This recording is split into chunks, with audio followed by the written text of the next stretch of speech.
I'm Alexa Friedman, and you're listening to my interview with Elaine Goodman on goodman.com.au. Oh, okay. And you're listening to my interview with Elaine Goodman at go to blah, blah, blah, blah, blah, blah, blah, blah. I got this. Third time's the charm. Okay. Hi, I'm Alexa Friedman, and you're listening to my interview with Elaine Goodman on Oh my goodness gracious. Oh, I swear, I've got this. Hi, I'm Alexa Friedman, and you're listening to my interview with Elaine Goodman on gogoodman.com.au. Yes! Let's start with you before we go into your career. Who are you? So I've interviewed a lot of people, and you might even be the youngest person I've interviewed. And like most young entertainers today, you do a bit of everything. You do a bit of singing, acting, dancing, modeling, etc. Before we get into that, though, I want to learn about Alexa the girl. Is the entertainment industry the ultimate goal for you? Do you have an image of how successful you want to be? And do you prioritize being a kid still?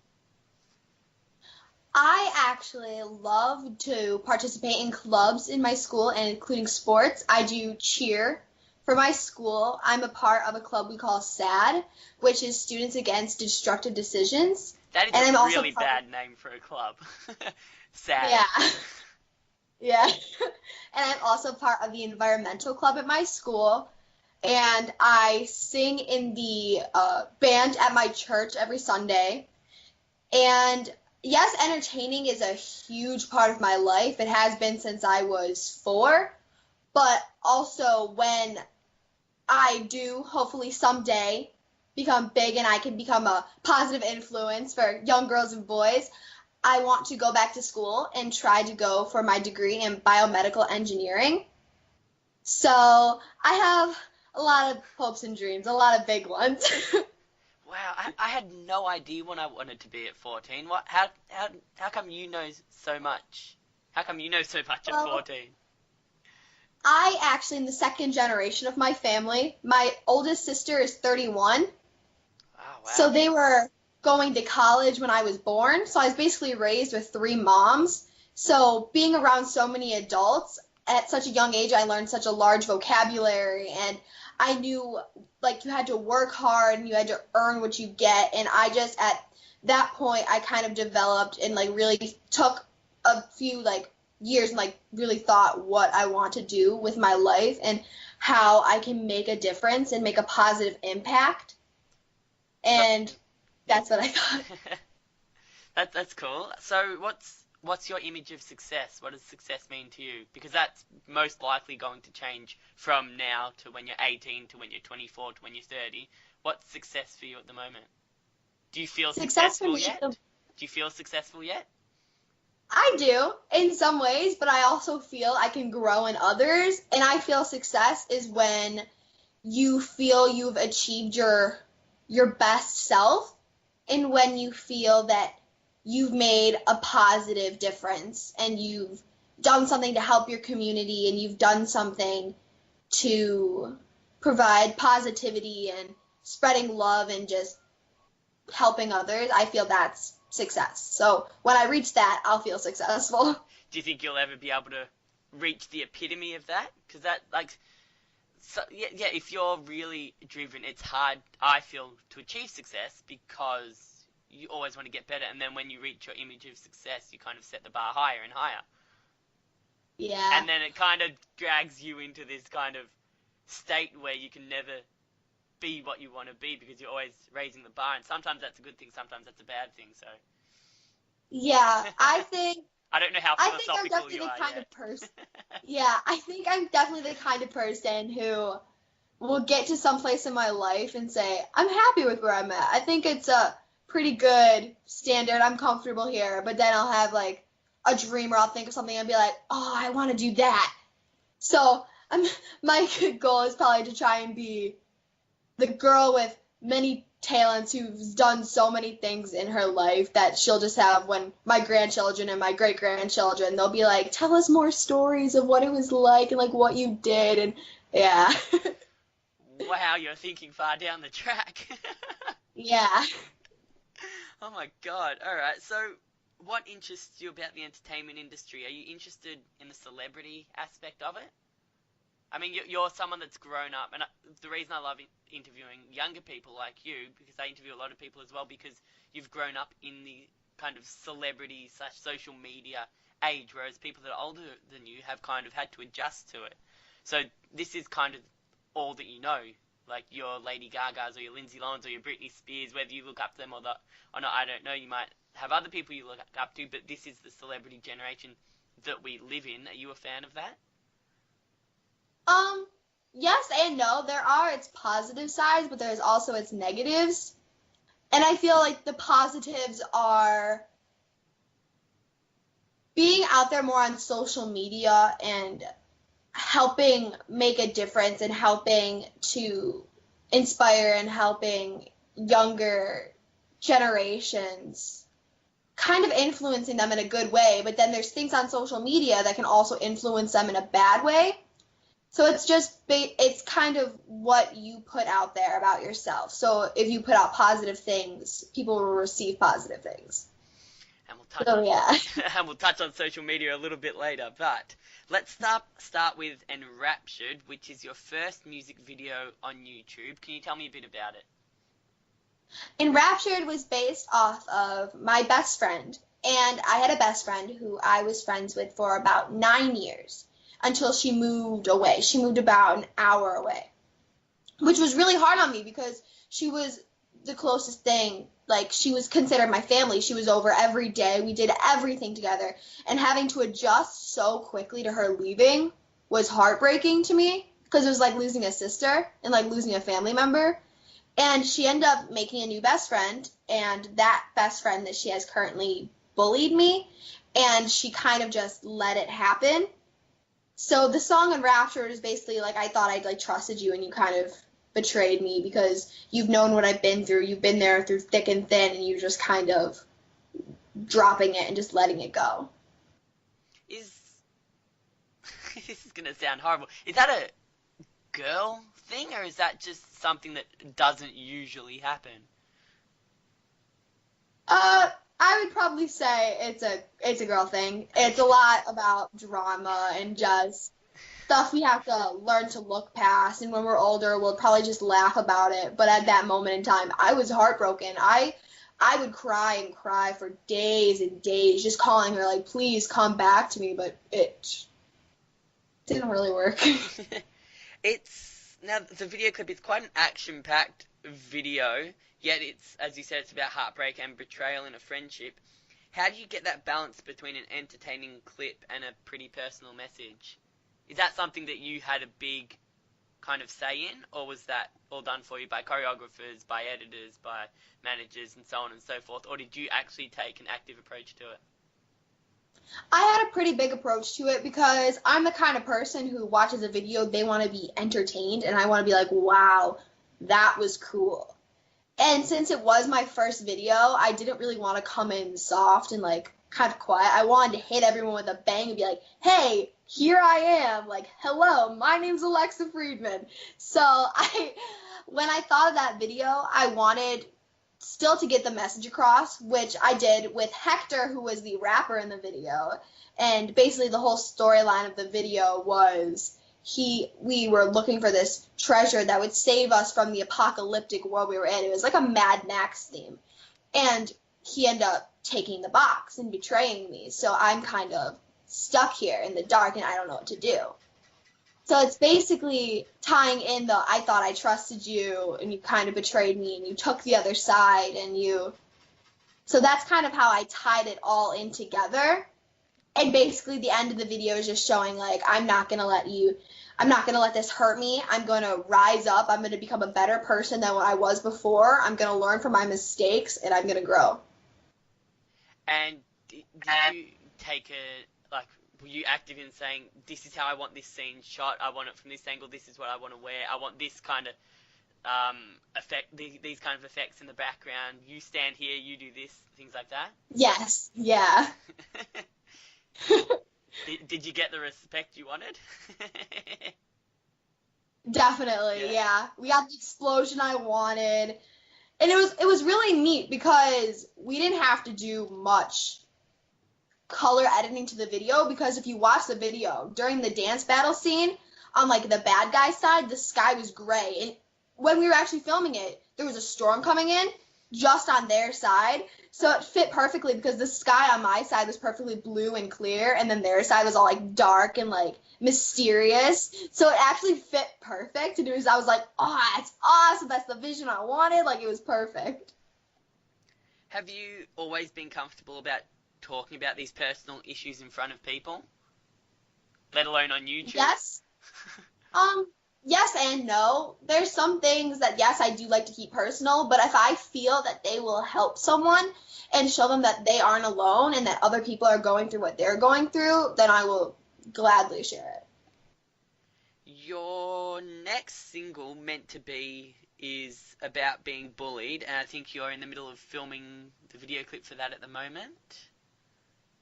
We actually finished filming that in August, Ah, and we'll be releasing the song on November 14th, and the video I think will be coming out shortly after that. So, wow, yeah. why such a big gap? I feel that I should let the song kind of sink in, kind of build up anticipation because there was so much hype around Enraptured, and it was such a big video that I feel when they see the next one, they're gonna see a completely different side of me because it's a completely different style video. It's in the opposite direction. So I feel that when they see it, they'll be like, "That's the same person? Whoa!" And they'll be. I just want to build up like the hype and the anticipation just to kind of keep everyone on their toes.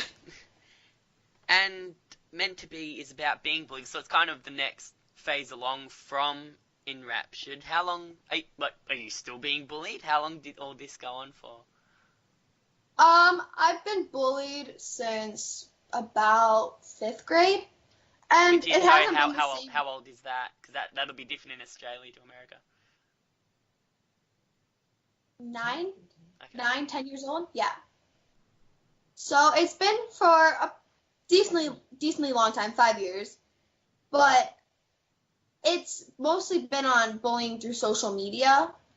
And they would comment things on my videos, and they would say stuff to me in the halls about what I want to do with my life. And I just had to stop one day and just say to them, why are you bullying me for what I love to do? I have a dream, and I have a dream at such a young age, and someday you'll have a dream, and you'll know what you want to do with your life. And just because I know what I want to do with my life at such a young age doesn't give you the right to treat me the way you do.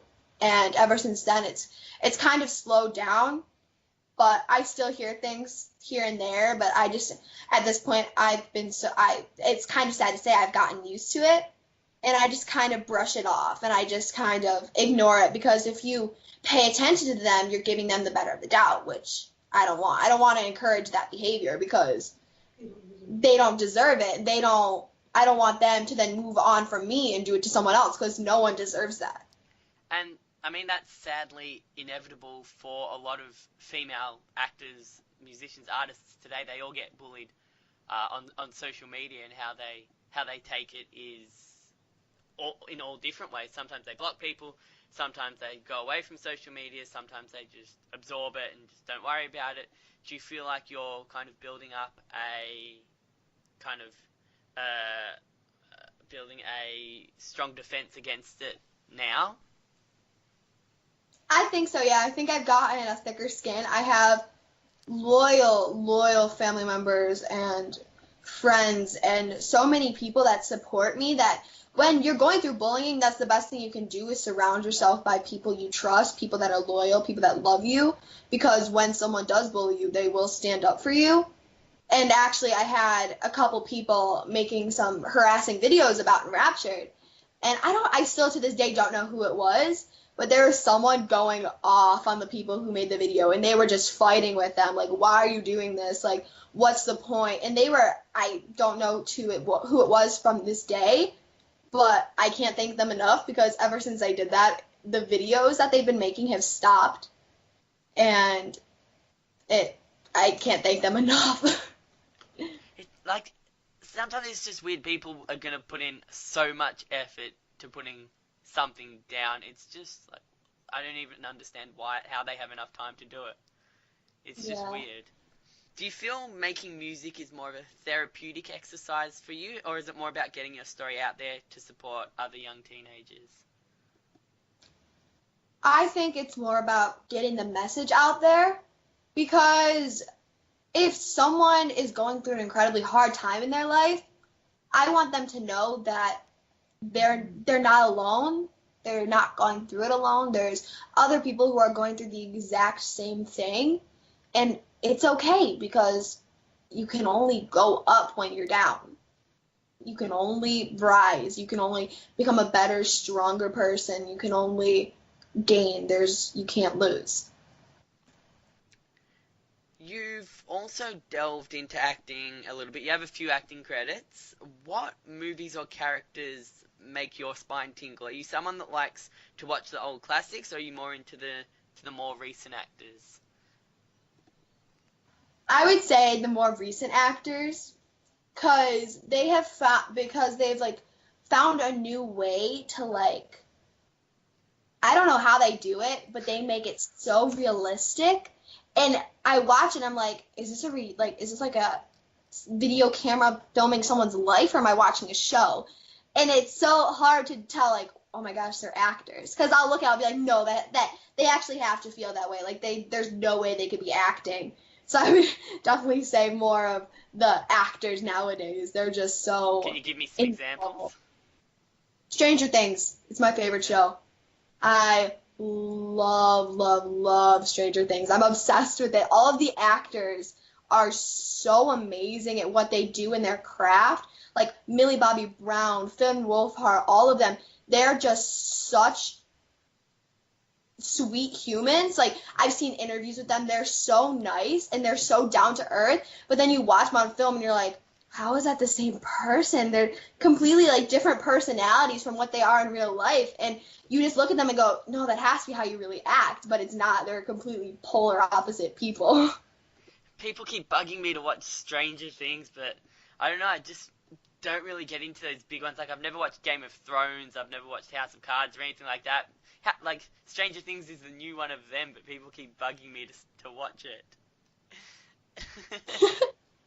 I watched season 1 and season 2 of Stranger Things in about 2 days, and each episode is an hour long. So I was just binge watching, and I was so sad when it was over. All I could do was like watch the outtakes, and I just had to keep rewatching it because I was so obsessed with it. Okay, so then let's add to this question a little bit. Are you a fan of streaming, like on Netflix, on Hulu? We have one called here. We also have Netflix here and one called Stan as well.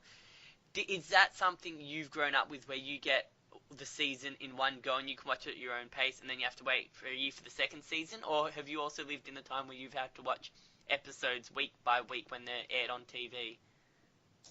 I lived in a time where I had to watch episodes week by week, but then at that point I was like, you know what? I'm just gonna take a really long break from it, and then once it all comes out on Netflix, I'm just gonna watch it all at once. So I guess I kind of started in one way and ended in completely another because I love Netflix. I barely watch normal TV anymore. Most of the time I just watch Netflix. So No, I'm the same. I basically watch like news and sport, and then there's one or two shows that I'll watch on free to air television. But apart from that, it's streaming.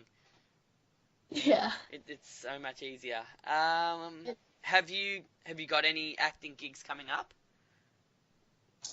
Not recently. I've been submitted for a few auditions, but I've kind of not taken a break from acting, but I've more been focusing on my music career and really getting that started and making a voice for myself. But I haven't really worked on a ton of acting things lately. Is that something you want to do at some stage, or are you more focused on your music for the foreseeable future? Definitely, I love acting. I've grown up acting. I have so many stories about going into acting classes when I was 3 and him handing me a script I couldn't read. I didn't know how to read.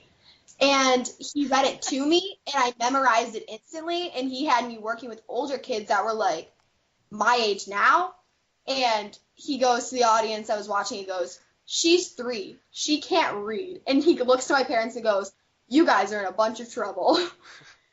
Like it clicked for me. It was so easy to memorize things and to really like delve into the emotions because I always felt it was so interesting how I could go from being a completely happy person to being like so sad.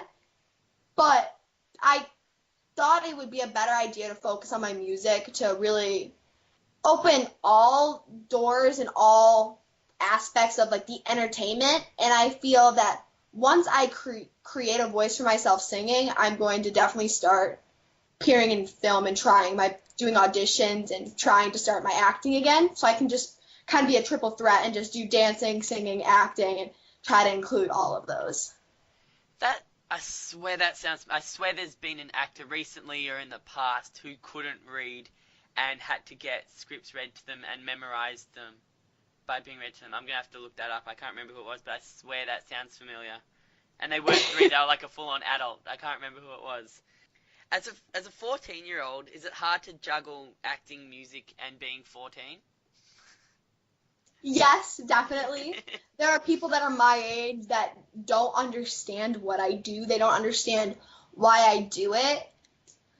And I don't really explain it to them. I'm just wait and see, just watch. You'll understand why I'm doing it. You'll understand when the whole picture comes into frame.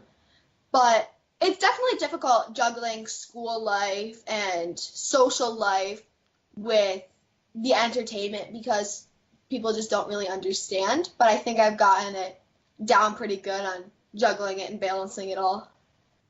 So how do you explain it to your friends? Have you figured out Basically, a way to explain it? yeah, it takes a second for me to like think of a way to explain it to them because they're used to just getting like normal jobs and going to college and just growing up and I'm more and they're used to like their friendships and they're more focused on their life now and they don't think about the future and basically all I think about is the future and that's all I focus on. So I basically just describe it to them as like I'm thinking 5 steps ahead of everyone else. Basically how I describe it. You could just say you're taking a gap 5 years. Yeah. Just about skip 5 years, continue on. Yeah, because you said you want to go back to university at some stage. Yeah. You're just doing something in the middle. Hmm. Now, I want to go back to social media. Tell me about the powers of social media and YouTube from your perspective. Your video for Enraptured has over 100,000 hits. Is that something you can comprehend? No, not at all.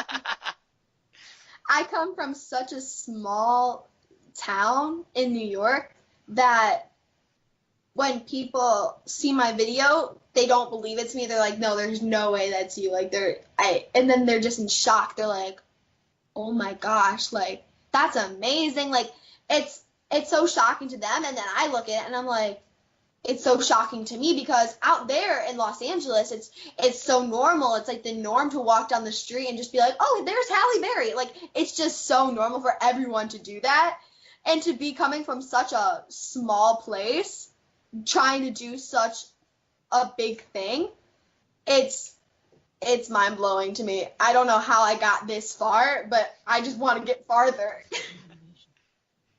And do you feel like social media is something you want to focus on in the future, or do you want to be someone that doesn't really do much social media? I think social media is good when you balance it. I don't want to spend all of my time on social media. I feel that you have to put the phone down every once in a while, go outside, do something.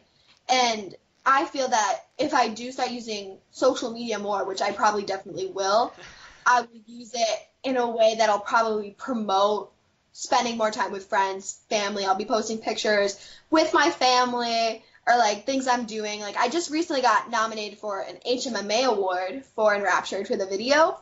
So I have to fly out to Los Angeles actually next week and the show's on Thursday. And I would just post things about that, like pictures from like the red carpet and things that I'm doing so they can stay updated with my life, but not so much that it's like I live in their phone screens. Ah, you have to fly out to LA. I wish flying across Australia had the same impact as flying from one side of America to the other. It just doesn't. Flying to Western Australia just doesn't sound as good. It's like even that, you've got to jump on a plane to go to an awards show in LA next week, and it's all going to be organised for you, I'm assuming. Is that Yeah. something that blows your mind? Is it the first time you've done something like that? Is it something that blows your mind? Like, I can't comprehend that. Yes. Yeah, it was my first ever song, and for it to be nominated, I was in school, and my mom called me in school crying on the phone, and I'm in study hall, so I'm in the library, and I have to be so quiet, because if I'm not, they'll be like, shh, you have to be Yeah, quiet. do So I'm like, do you have your phone on silent when you're in school, or do you keep it in your locker? I usually have it on airplane mode, so it like doesn't even ring. But that one day I had it on, she called me and she's like, "You were nominated for an HMMA award. You were nominated." And I'm just like, "What?" Because it didn't click in my head. And then as soon as I hung up, I was like, "Oh my gosh, oh my gosh, oh my gosh!" And I was like freaking out, and all my friends were like, "Really? You got nominated?" I'm like, "Yeah, oh my gosh, oh my gosh." And I was like freaking out, and they were all so confused because they didn't understand, like it didn't fully like sink in for them either, like they didn't really understand what that meant. And so I explained it, they're like, "That's so cool." And I was shocked, and I still am to this day. I keep looking at like the dates, and I'm like, "Oh my gosh, I'm flying out in less than a week. Oh my gosh, oh my gosh." Have you been to LA before? It's every time we fly there and I land, I take a sigh of relief and say I'm home. I've been going out there since I was 7, Ah, and I actually for 5 years, it was 5 years. I actually went to a private school out there for about 2 years called Brighton Hall, and it was basically a school for performers. So we started at 9 in the morning and ended at 12 in the afternoon. So it was a really short day, but basically they were totally accepting. If you had to be on set, here's your homework, go on set. Like they were such a relaxed school, but they also still like hammered in the education. I learned so much from that school that I'm now learning this year in high school, my first year of high school, and I'm going, wait, I learned that in 7th grade. What?